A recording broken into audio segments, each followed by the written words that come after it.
This project is real-time face mask gender age detection prediction using b.techprojectcenters. Now I am showing the running process of this project.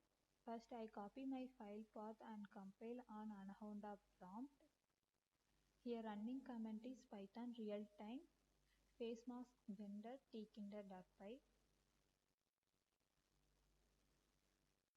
Now it's open on localhost.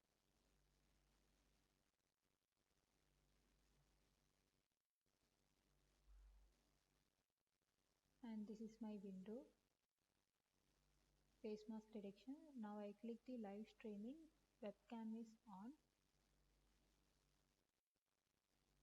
In that person not wear the mask so that it shows the no mask on boundary box.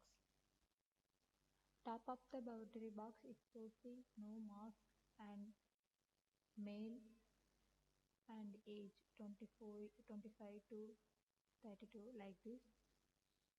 In that way it shows the mask is weird or not and person gender and age.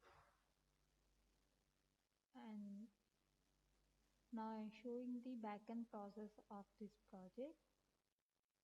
Here it shows the person age and person's gender and results also. Thank you for watching.